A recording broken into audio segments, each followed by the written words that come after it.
And in this case, he said, well, you want eternal life? And Jesus said, if you want to be perfect. So Jesus equates the concept of eternal life with perfection. And then he says, go and sell your possessions and give the proceeds to the poor. In other words, Jesus was saying, you want perfection that gives eternal life or brings a slice of eternity into your life? Be kind. And you will have treasure in heaven. Here, treasure in heaven. Again, heaven is always defined as a place where you go after you die. But whenever Jesus uses that word, or the kingdom of God, or the reign of God, he also means that bliss, that joy, that peace and happiness that people feel and experience here and now when they follow the ways of God. In other words, when they let their hearts to become the kingdom of God, when they make God the king of their hearts and in their hearts. So sabi niyo, gusto mo magkaroon ng buhay na walang hanggan? Gusto mo makaramdam ng eternity, ng timelessness, ng perfection, ng bliss? Equated with that, do this. Be kind. Especially to the needy. Then, pwede ka nang sumunod sa akin. Follow me. In other words, unless you are doing it my way, where am I going? Why do you want to follow me? Because I'm in heaven, because I'm going to heaven.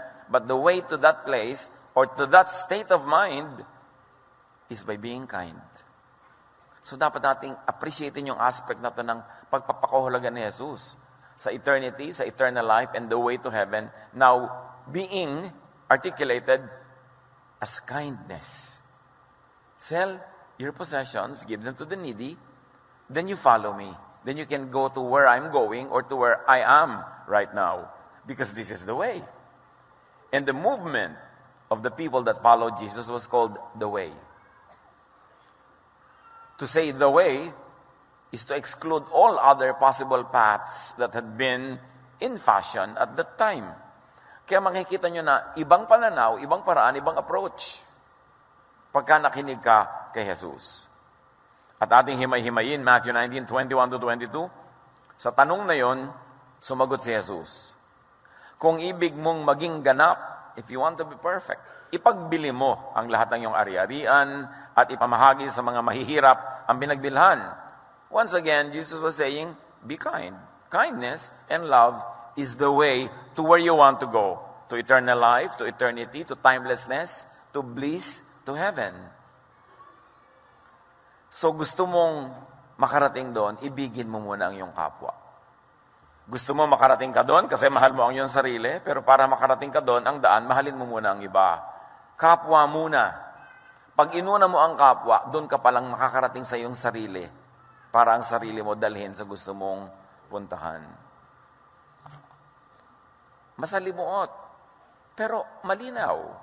Pagka pinag-isip-isip natin, outside of the boxes that had been imposed on our brains for the longest time, kung anong kahulugan ng conversation na yan. Kasi napakaraming layers pag nagsasalita si Jesus, hindi lang isa. And here, he says perfection, or the eternal life that the man was looking for, is in being kind to the needy. Sabi niya, at magkakaroon ka ng kayamanan sa langit. Nililiteral na naman ito ng iba. Yung may ginagawa ka, nagde-deposit ka sa langit, nagde-deposito ka doon, literally, para pag nagpunta ka doon, mo i-withdraw. Well, we are not discounting the possibility, the literal possibility of that interpretation, but obviously in this case, the Lord was saying, langit is the kingdom of God, not a place up there in the clouds or beyond. Langit is in and within you. It is not a place out there, somewhere in the universe, but it is in your heart. Kaya nilinaw niya sa Luke 17:21, people will not say, look, God's kingdom is here, or there it is. No. God's kingdom is here with you. Translated another way, God's kingdom is inside you. The way to the kingdom in you, the way to you, to your own heart, is through others. Through kindness to others. So it is cyclical. Gusto mong makarating doon sa heaven, dadaan ka muna sa iba. Maging mabait ka sa kanila, then you get to that heavenly position to be able to enjoy it yourself. So you make others enjoy first. And you become the collateral beneficiary of your goodness to others. It's not you making yourself enjoy only and only you. Makukulong ka sa sarili mo. Para ka makarating sa sarili mo, you have to go full circle. You want to get to God, you go to God through others first, by doing good to them, by being kind to them, and then you reach God, and God blesses you, pabalik-balik. It all begins and ends with God. That's why Jesus is the beginning and the end, the Alpha and the Omega. All the kindness and the goodness start with Him. We become beneficiaries, so we make others beneficiaries too, and it goes back in terms of praises to God and thanksgiving to God, and the cycle is done. So langit is in your heart, in your mind. Langit is spirit, feelings, not just a place. So dito, here and now, you can have a slice of heaven. And how? Sabi ni Jesus, by helping others. Sino man sa atin ang tunay na tumutulong sa kapwa, taos puso, tapat na tumutulong, alam nyo yung langit na yon. Yung ligaya na tanging givers and kind people experience. It is an advanced party of heaven that is in your heart whenever you do good. At pagka naman gusto mo gumawa ng mabuti at hindi mo nagagawa, hirap na hirap ang yung loob, parang equivalent ng hell. Hell-like feeling. At sabi ni Jesus, magkakaroon ka ng kayamanan sa langit, and if you like to be spiritual about it, magkakaroon ka ng kayamanan sa puso mo, sa loob ng puso mo. True wealth is in the heart, is in the feelings, in the good feelings caused by being kind to others. At sabi ni Jesus, pag ginawa mo yan, Mr. Mayaman, pagkatapos magawa mo yan, bumalik ka at sumunod ka sa akin. Kasi ang daan ko ay ang daan ng kindness. So unless maging kind ka, hindi ka makakasunod sa akin. So kailangan maging kind ka rin. At yung daan ko na yan, ang patungo sa heaven, patungo sa eternal life, ang sample ng eternal life and heaven, well, gawin mo yan para ka magkaroon ng eternal life na hinahanap mo at hinihingi sa akin ngayon. Matthew 15:21, doon sa kinalugdan ni Jesus na servant, the master answered, "You did right. You are a good servant who can be trusted. You did well with that small amount of money. So I will let you care for much greater things. Come and share my happiness with me." Para rin sinabing, come, follow me. Come share my way. Come share my destination. Come share my happiness. And the way to that happiness is kindness to others. Sayang at hindi ito mapapatunayan ng mga taong nananatiling makasarili lamang, hindi gumagawa ng kabaitan at kabutihan sa kapwa. Sa kanila, ito isang mito, isang guni-guni, na maaaring isang falsehood, kasi kailangan mong gawin para maranasan. Sabi niya, follow me, meaning be with me in happiness, in my kingdom, in heaven. Follow me, which means I will reign in your heart, and your heart will be my kingdom, your heart will be heaven, here within you. Pagkarinig nito, malungkot na umalis ang binata, sapagkat siya'y napakayaman. So, ibig sabihin, hindi siya handa for eternity. Hindi siya handa for eternal life. Hindi siya handa for heaven. Kasi hindi siya handa na daanan yung kaisa-isang daan patungo doon na sinasabi sa kanya ni Jesus, kindness to others. Kasi mahal niya yung pera niya. At kung mahal niya yung pera niya, ibig sabihin, hindi niya mahal ang sarili niya. Kasi kung mahal mo ang sarili mo, sinabi na ni Jesus you want heaven? Ipamigay mo yan, at then makakarating ka dahil pwede ka sumunod sa akin. Hindi niya sinunod, ibig sabihin, mas mahal niya ang pera kaysa sa sarili niya. Sukdang hindi siya makasunod kay Jesus, hindi siya makarating sa hinahanap niyang eternal life, basta pera pa rin. Napakalaking kabulagan. Kaya ikinwento ito para sa ating kaliwanagan. Hindi siya dekorasyon para pagkunan natin ng aral. Malungkot siya, negative feelings. Kabaligtaran ng positive feelings of happiness. So malungkot means non-heaven, malungkot here means hell.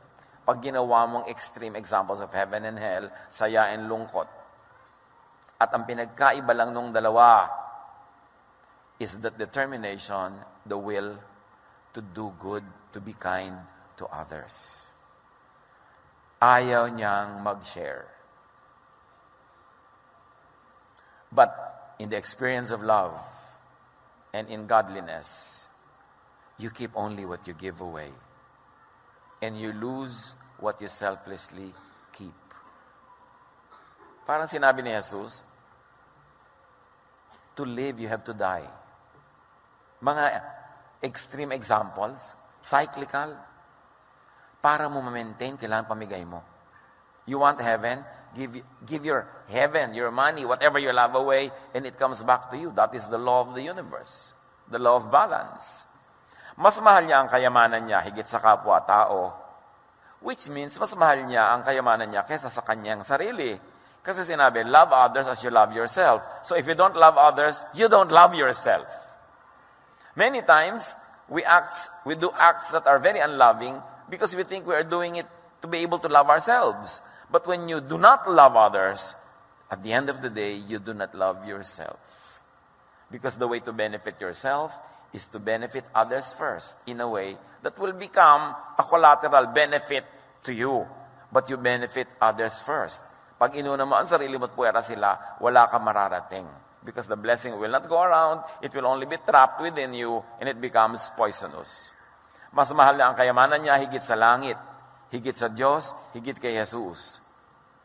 Hindi totoong ibig niyang sumunod kay Jesus. Kasi hindi siya willing na daanan yung dinadaanan ni Jesus. Hahanap siya ng ibang shortcut. Saan siya dadaan? Jesus is the way, the truth, and the life. Love for others only means putting others first. It doesn't mean not putting yourself in. Uunahin mo lang sila. 1 Corinthians 10:33, tularan niyo ang ginagawa ko, sabi ni Pablo. Sinisikap kong mabigyan kasiyahan ang lahat ng tao sa bawat ginagawa ko. Hindi ko inuuna ang sarili kong kapakanan, kundi ang kapakanan ng marami. At pag inuna niya yung iba, merong himalang nangyayari, bumabalik din sa kanya yung binigay niya. Pero kung hindi niya ibinigay to keep it for himself, he himself will not be able to keep it. He will lose it.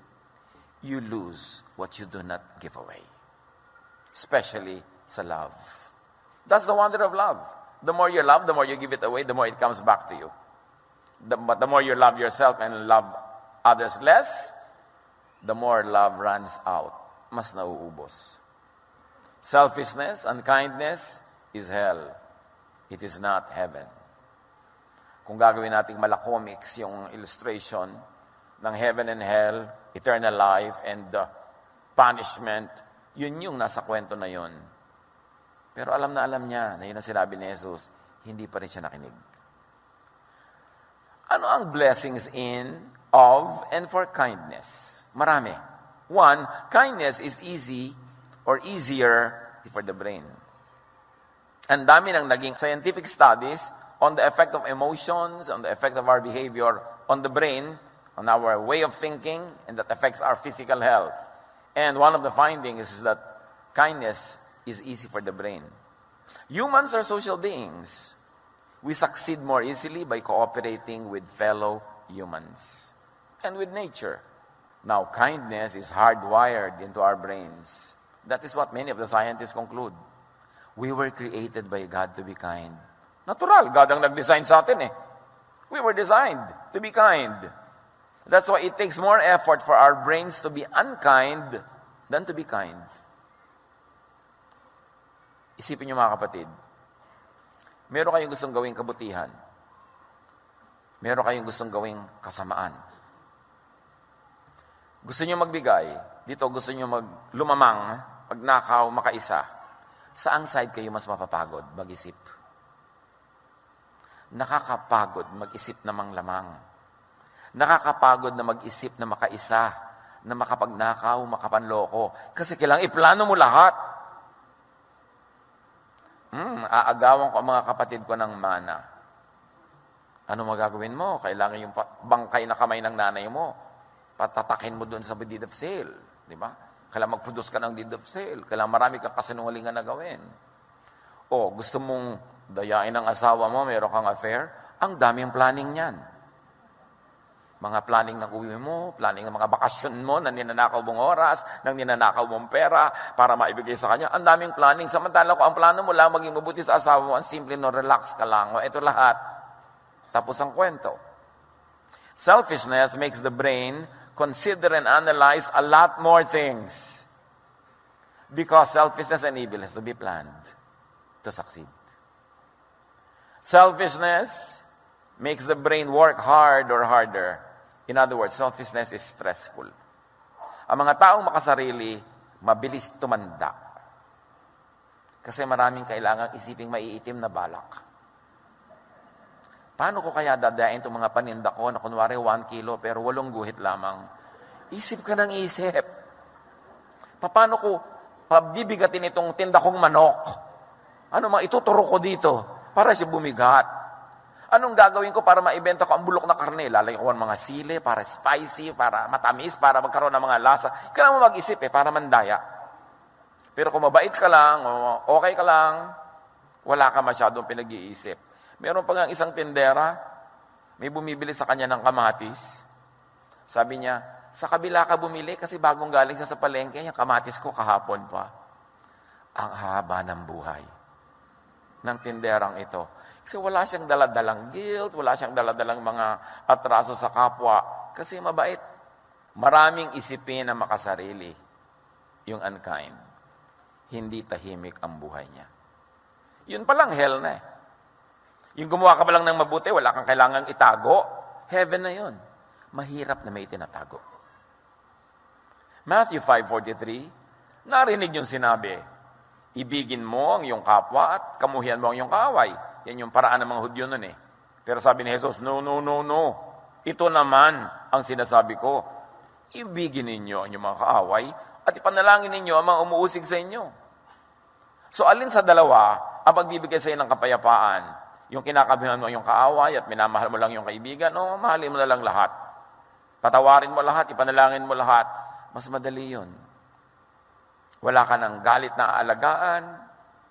Wala ka ng mga babalakin na paghihiganti. Hindi ka na hypersensitive. Marami kang pinapalampas. Kaya yung way ni Jesus, sabi niya, I am the way. Sabi niya, my yoke is easy, my burden is light. You will find rest for your souls. Sa kabaitan ng kapahingahan, hindi sa unkindness. Unsociable individuals are disadvantaged. Yung mga hindi marunong makipagkapwa, hindi marunong makitungo, hindi marunong makihalubilo, yung mga makasarili, they are weak. Why? Because struggle is a fact of life. And sociability and cooperation are equally important to be able to make it through the night. Mas mabuti sa atin na tinutulungan at tumutulong kaysa mapag-isa ka lang. Kindness is present even in nature. Pag pinag-aralan natin yung mga animals and plants, meron tinatawag ang mga biologists na survival of the selfless. Ibig sabihin yung mga marunong makipag-cooperate sa kapwa halaman, sa kapwa isda, sa kapwa kung ano man, mas malaki ang survival rate mo doon. Yung mga hunter dogs, they're able to hunt when they hunt in packs. Yung grupo-grupo sila. Bakit ang mga isda, sama-sama mag-swim? Ang dami-dami. Kasi kinakain sila ng ang daming malalaking isda. So may makain man sa kanila, as a species, as a group, tuloy pa rin ang buhay. Hindi sila mauubos. Kasi busog na yung kumakain. Nandun pa sila, ang dami nila eh. Kaya mabuting sama-sama. Merong ganun. Sa mga puno, pag tumingin kayo sa ibabaw ng puno, lalo sa gubat, ganito makikita nyo. Walang mga leaves na nagpapatong-patong. Kanya-kanyang area yung mga puno. Area ko to, area mo yan. Kaya mapapansin nyo, kahit sa garden ninyo, pag may halaman dito, may tinanim kayong iba, lalayo siya ng konti, hindi siya makikipagsiksikan. Kasi marunong sila mag-cooperate. O share tayo ng space. Dito ako, dito ka, may hangganan ako, may hangganan ka. At napatunayan, ng napakarami nag-aaral ngayon, ng mga puno nag-uusap-usap through the roots. Na pagkulang ng nutrient yung isa doon sa malayo, pinadadala nung isa na sobra sa nutrient niya through the root system. At yung mga mumunting mga buhay na mga nakatira sa kanilang mga paligid, tumutulong din sa kanila para sila mga buhay. They exchange nutrients, they exchange information. When some trees are under attack of whatever, mga insects o kung sino man, they release messages through the roots so that the neighboring trees can prepare themselves. They can release kung ano-ano mga chemical elements nila that will actually drive even insects away. Mga repellents. Kaya yung mga informed and healthful habits ngayon, ang pampaalis ng insekto sa bahay, plants. May mga plants na specialty nila, magpalayas ng lamok, magpaalis ng mga ipis, pero hindi nyo papatayin. Because pag may insecticide kayo, yung side means dead, katulad ng suicide. Di ba? Yung dead, parasite, genocide. Ngayon, may insecticide ka, ang nakamamatay sa lamok ay nakamamatay din sa iyo. Malaki lang nga ang lungs mo, kaya hindi ka namamatay agad. Isang patak patay ang lamok, sa iyo, isang drum dapat. Dahil hindi ka naman nagbubuhos ng isang drum sabay-sabay, spray ka lang ng spray every day, unti-unting naiipon sa katawan mo yon, kaya bukas ka pa mamamatay. You don't want insects in your house? Plants, ilagay nyo. Just drive them away, don't kill them, kasi may karapatan din sila mabuhay. Ayaw nyo lang, kakagat-kagat sila sa inyo, so just use even essential oils. Yung mga plants, nagtutulong-tulungan sila. Pag kami namamatay na isang halaman, talagang hindi na maiwasang mamamatay siya, nire-release niya lahat ng mga very favorable elements sa kanya into the root system para makuha ng iba. Kaya pag tumingin uli kayo sa mga puno, makikita nyo, sila ay sample ng cooperation. Puno nga marunong niyan. Dapat tayo rin.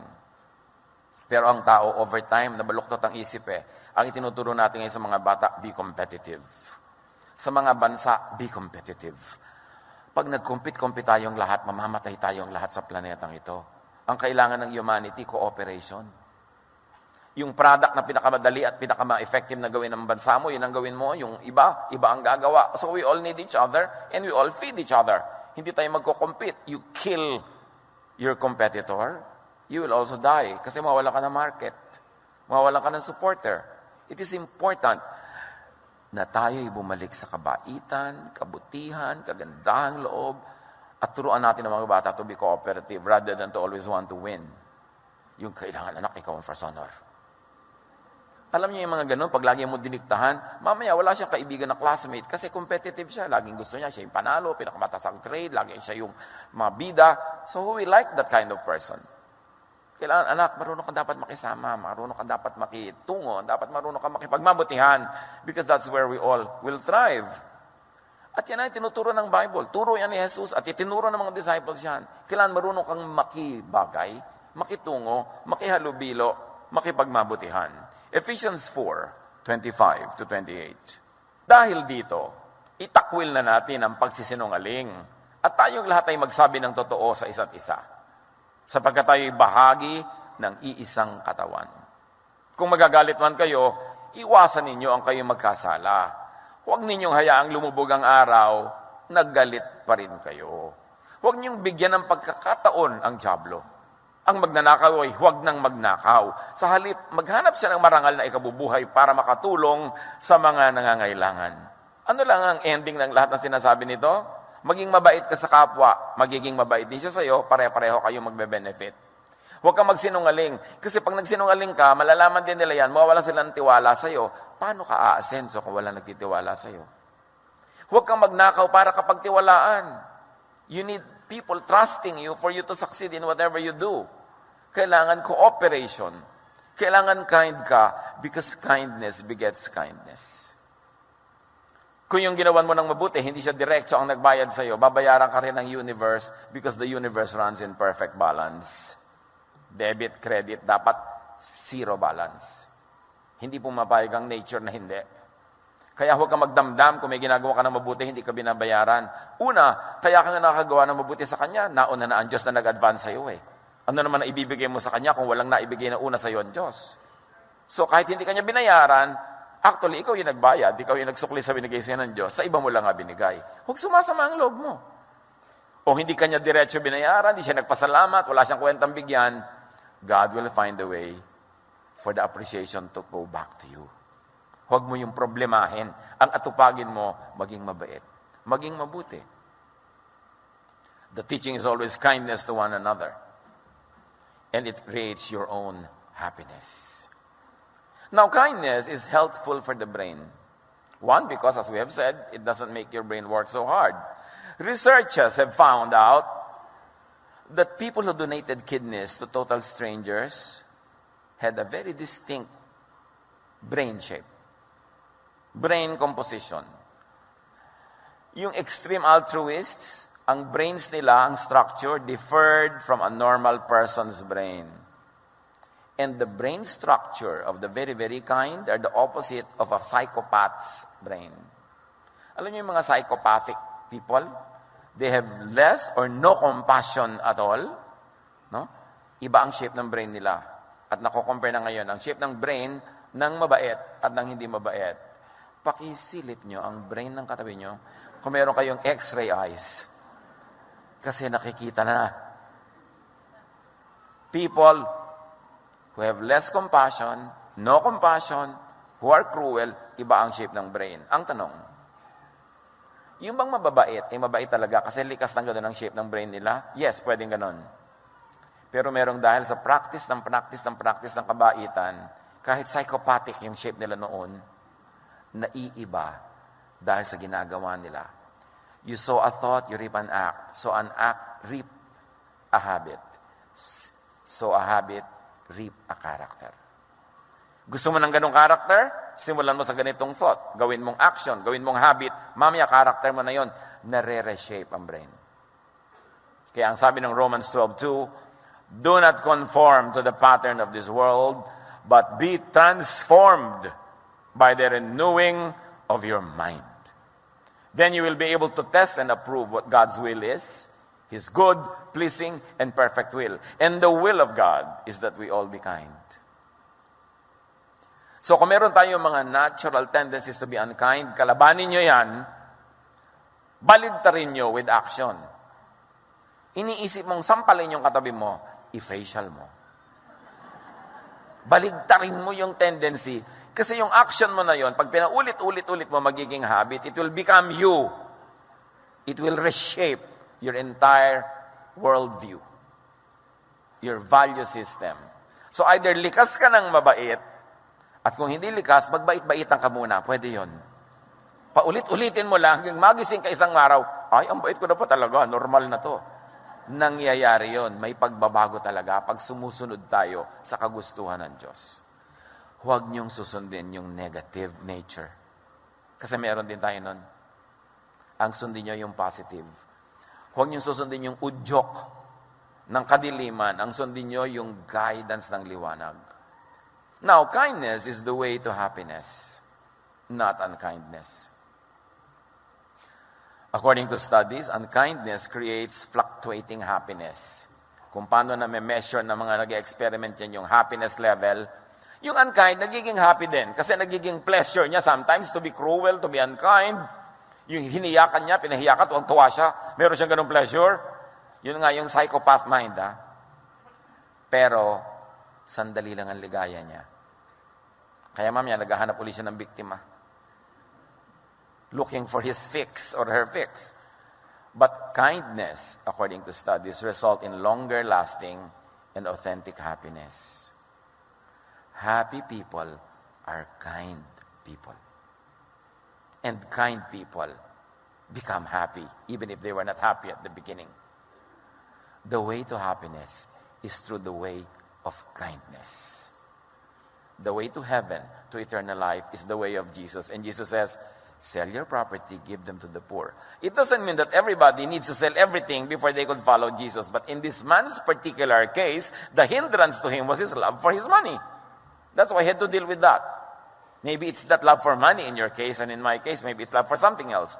But if it makes us love people less, or not love them at all, then yung sinasabi ni Jesus, i-liquidate mo yan, tanggalin mo yan, sell it, get rid of it, kasi hindi ka makakasunod sa akin pag iyan ay dala-dala mo. Ang bigat-bigat niyan, hindi ka makakasunod. James 3:16, sapagkat saan man naghahari ang inggit at makasariling hangarin, naghahari din doon ang kaguluhan at lahat ng uri ng masamang gawa. So pag selfish ka, unkind ka, lahat na pag-iisipin mo masama. Magkakabuhol-buhol lang yung buhay. Ang dami-daming kasamaan na mangyayari hanggang hindi mo na malaman kung saan ang puno at dulo dahil buhol-buhol na ang lahat. Jesus is the way out of that. Just begin to be kind. break the cycle of unkindness. Meron ba kayong kilala, kasambahay, kamag-anak, katrabaho na meron kayong cycle of evil na ginagawa sa kanya? Yung pagka maghuhulog na siya ng kanyang card sa bandy clock, nilalagyan niyo yung bandy clock ng asin para masira. Pag meron siyang project, sinasabotahin ninyo. Nasa accounting kayo, pagka mga request ng department niya, ay, hindi nyo inaasikaso. Meron ba tayong tinatrato with the cycle of evil? Baligtarin nyo yan. Get out of that cycle. Minsan maliit, malaking bagay, pero meron ganon. Minsan may sarili mong kasama sa bahay, hindi mo paborito. Pagka siya, laging negative ang treatment mo sa kanya. Pag nauna kang kumain, uubusan mo siya. Pag nagmamadali siyang gumamit ng banyo, kanta ka pa ng kanta sa banyo, ang tagal-tagal mo kumakanta doon para siya masadista. Meron ba kayong ganon? Isipin nyo, break that cycle and begin a cycle of positive love, of kindness. And you will change. Sa kaalaman ng marami, kaya sila naghihirap. Kaya sila nagdurusa. Kaya nabibigo ang lahat ng project nila. Kasi hindi sila mabait. Kailangan, honestly, saliksikin natin ating sarili. Mabait ba ako o hindi?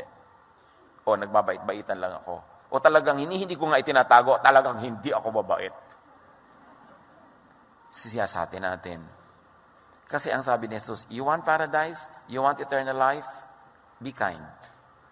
So if you're not enjoying this paradise, here in your heart, ibig sabihin, may unkindness. Kasi yun ang itinuro ni Jesus na dahilan.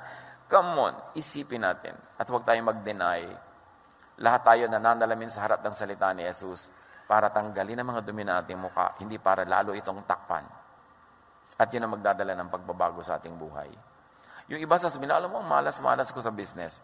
Mabait ka ba? Kailangan mabait ka. Baka naman sobra kang bait. Talagang hindi ka na naniningil na nagbabayad. Malulugi ka rin nun. Kasi dapat, love others as you love yourself. So, love mo rin yung sarili mo. Hindi ka naman nagpapaapi. Hindi ka nagpapakawawa. Hindi ka nagpapadaya. Hindi na ibig sabihin ng kabaitan. Love others as you love yourself. Pantay lang. Philippians 2, 1-4. Do nothing out of selfish ambition or vain conceit. Why? It will lead you to isolation. Pag mayabang ka, mapagmataas, ma-isolate ka. Remember, in humility, value others above yourselves. There, malalove ka nila, magugustuhan ka nila, kasama ka sa circulation, magsasaksid ka. Not looking to your own interest, but each of you to the interest of the others. Kasi pag inuna mo sila, uunahin ka rin nila, so pare-pareho, there's a cycle of goodness. Cooperation is what Jesus teaches us and His disciples teach us. Kindness always wins. Kindness never goes unpaid. So, pero ang kind ko po, bakit walang nagsusukli sa akin? Well, nauna ng kind sa'yo ang Diyos, so ikaw na lang nagsusukli. So, huwag ka na maghanap ng iba pang sukli. Nagbabalance ka sa pagbibigay dahil nakatanggap ka na eh. Kung may expect ka pa, ibabalik pa sa'yo. At pag ibinalik sa'yo, dapat magbigay ka uli para paikot-ikot ang biyaya. Kindness is rewarded with an overall health of goodwill, of good deeds, peace of mind, which leads to health, which leads to wealth. Kasi kung magaling ang takbo ng utak mo, magagaling ang takbo ng negosyo mo, ng hanap buhay mo.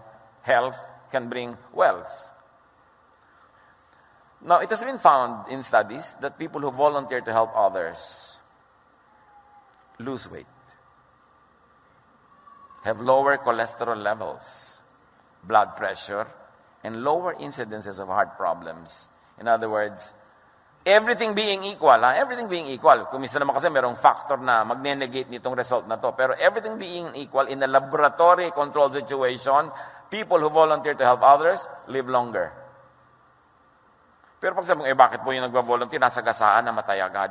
Sabi ko nga, everything being equal. Hindi naman lahat nasasagasaan eh. Kasi kung sasagasaan mo siya, sagasaan mo rin lahat. Para everything being equal. But everything being equal, studies show again and again that people who are kind live longer. Bakit nga? Hindi. Tahimik matulog, tahimik ang loob, payapa. Pag kumakain, natutunawan, hindi siya nagkaka-indigestion. Subukan nyo nga galit kayo, kumakain kayo. Hindi kayo makakatunaw na pagkain nyo. So talagang helpful habit to be kind. Proverbs 28:27, those who give to the poor will lack nothing. But those who close their eyes to them receive many curses. And of course, one of the curses of closing your eyes to the needy is guilt. Whether you are in denial that you are guilty, you will still feel it or your body will suffer from the feelings of guilt. Mahirap to live with guilt. Gawin nyo yung mabuti, ang sinasabi na inyong budhi, kesa ignore natin yung budhi at ang ating katawan ang nagdurusa. Kindness multiplies. Kindness spreads and leads to a chain reaction of other acts of kindnesses. Kaya yun ang magandang atmosphere. Sa bahay niyo, mga kapatid, is it a climate of kindness or unkindness? Nawa, kindness. Gawin niyo pang kinder. Gawin niyo pang kindest. Ngayon, kung unkindness yung climate, you be the agent of change. You be the instrument of God. Reverse that climate. Reverse that cycle by doing acts of kindness. Kaya nyo yan maiba. Because you are the salt of the earth. Konting salt, ramdam agad ang lasa. You are the light of the world. No matter how dark a room is, pag pumasok ang isang maliit na light, naliliwanagan talaga yon. Hindi ka pwedeng kainin ng dilim. Ang liwanag ang lagi magwawagi. So kung nasaan man kayong sitwasyon, humahari ay kadiliman, be that light. There is unkindness, there is cruelty, be kind. And you will be God's instrument in changing that environment.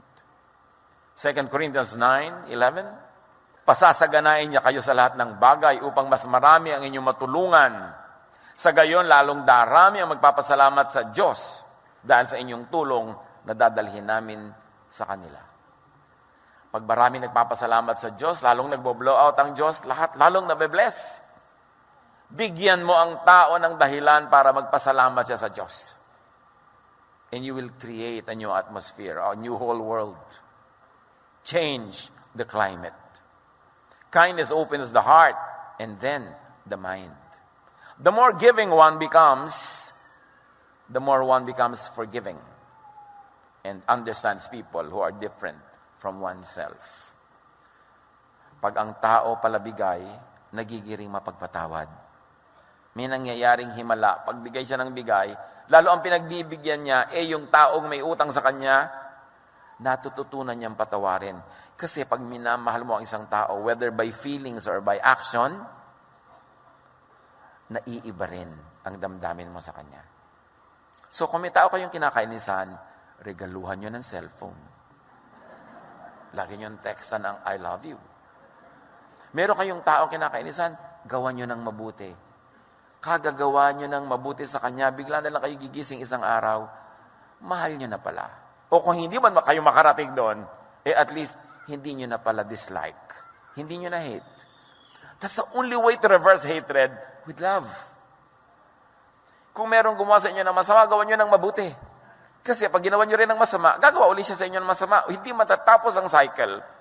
Pero pag ginawa nyo ng mabuti, gagawa nyo kayo ng mabuti. O hindi man yan gawin yon, titigil na siya sa paggawa ng masama sa inyo. You will be able to change the flow of energy. Kind people embrace and care for others. If you embrace and care for others, you understand and appreciate yourself better. Ang pinakamabilis daw na daan for self-acceptance is accepting others first. Na pagka ang iba ay tinatanggap mo ng walang patakaran, inuunawa mo, minamahal mo, ang nagiging ending, natututunan mo ring tanggapin ang iyong sarili. Maraming tao, kaya nila nire-reject ang iba kasi ang sarili nila, di rin nila matanggap. Malalalim na mga psychological na usapin. Pero dinidiscuss yan ni Jesus at ang kanyang mga alagad. 2 Corinthians 9:13-14, ang bukas palad niyong pagbibigay sa kanila. Dahil dyan, magpupuri sila sa Diyos, kaya't buong pagmamahal nila kayong ipapanalangin. Can you imagine? Na may isa, lalo marami na taong buong pusong nananalangin para sa inyo. Can you imagine the blessing that you will receive? Kung ay pinapanalangin nila, sana magkasakit siya. Maparalitika sana siya. Yung ipinapanalangin sa'yo negative, pwedeng hindi matupad, pero pwede rin matupad. So, napakasarap na ang gagawin mo sa kapwa, ang ending, magpapasalamat sa Diyos dahil sa ginawa mo. Pupurihin niya ang Diyos. Pinapalitan mo ang climate ng planeta. So be kinder. Maraming paraan to be kinder, but I like to suggest only one direction right now. Let others go first. Unahin ang kapwa. Put others first. Philippians 2, 3-4. Huwag kayong gumawa ng anuman dahil sa paghahangad ninyong maging tanyag. Sa halip, bilang tanda ng pagpapakumbaba, ito rin yung higit ang iba kaysa sa inyong mga sarili. Pagmalasakitan ninyo ang kapakanan ng iba at hindi lamang ang inyong sarili. Put that into action. Serve. Wait on others. Galatians 6:9. Huwag kayong magsawa sa paggawa ng mabuti. Pagdating ng takdang panahon, tayo ay aani kung hindi tayo magsasawa. Panaligan, panghawakan, tupdin ang sinasabi ng mga salitang ito. Serve. Wait for others. Wait on others, wait for others. Slow down long enough to extend a hand to others. Kung minsan sobra tayo nagmamadali sa ating mga schedule, walang time to love. But our accomplishment and our wealth will be measured by how much we loved, how much kindness we've extended to others. Psalm 90 verse 12, teach us to number our days that we may gain a heart of wisdom. Now, to number our days could mean to realize that life is short. To realize, to number our days, to intentionally focus on loving, on doing acts of kindness. Huwag kayong magpalampas ng isang araw na wala kayong namahal, hindi kailangan emotional yon, yung nagawa nyo ng loving act. Because every day is an opportunity to love. Don't reverse it and turn it into an opportunity to hate. Dahil sayang ang araw na ibinibigay ng Diyos. And very simply, in very daily ways, wait for others to speak. Wait as they speak. Don't dominate conversations. Kindness yun. Napakasimpleng area of kindness. E pag doon lang, hindi pa tayo nag-succeed, sa malaki pa kayang area. Romans 12:10, magmahalan kayo bilang tunay na magkakapatid at pahalagahan ninyo ang iba ng higit sa pagpapahalaga nila sa inyo. So let and make others shine. Give them their 5 minutes of fame. Huwag niyong agawan. May magpo-post sa Facebook, wow, tumira kami dito sa .005 hotel na star. Bigla kang tatabi ng post, ako dito sa 7 star. Huwag mo naman siyang sapawan na, hayaan mo na. Ba't hindi tayo makatiis? May nag-post ng biyahe niya, ipopost mo rin yung biyahe mo. May nag-post kumakain ng bulang lang, ipopost mo yung French food mo na hindi mo nga ma-pronounce ang pangalan. Lagi nila kailangan makasapaw tayo. No, let others have their moments of fame. Philippians 2:3, don't be jealous or proud, but be humble and consider others more important than yourselves. Baliktad ang ginagawa natin kaya magulo ang mundo. Pero pag gumawa ka ng gano'n sa kanya, matuturuan mo rin siya na gano'n ang gawin sa'yo, the climate will change. Mga kapatid, be okay with not being glorified. Okay lang, hindi ka sumikat, hindi nabigay sa'yung credit. God knows. At ang Diyos ang nagbabalance ng lahat. Matthew 6:3-4, but when you give to the needy, do not let your left hand know what your right hand is doing, so that your giving may be in secret. Then your Father who sees what is done in secret will reward you. Napakahalaga. Yan naman, yung paggawa ng mga secret, kung personal mo lang. Pero kung corporate activity, it's okay to make it public, especially if you're reporting to your donors, if you're inspiring others to do the same, lalo yung may mga relief work, you post it to inspire others that, give them ideas that they too can do it. Hindi naman pagyayabang yun, to inspire others. And to encourage them to do the same. But, very importantly, every day, praise instead of criticize. Lalo ngayon sa social media, ang dali-daling mag-criticize. Ang dali-daling bumasag ng kalooban, ang dali-daling sumugat ng loob sa mga salita, careless words that we say. But we praise instead of criticize. The Lord gave us a mouth to praise Him and to lift others up. Ephesians 4:29, huwag kayong gumamit ng masasamang salita. Lagi ninyong sikapin na ang pangungusap ninyo makabubuti at angkop sa pagkakataon upang pakinabangan ng mga makakarinig. Pag bumukas ang bibig mo, may nabibless dapat. Hindi siya curse. So pag blessed, be kind. Ngayon, pag hindi blessed, lalong be kind.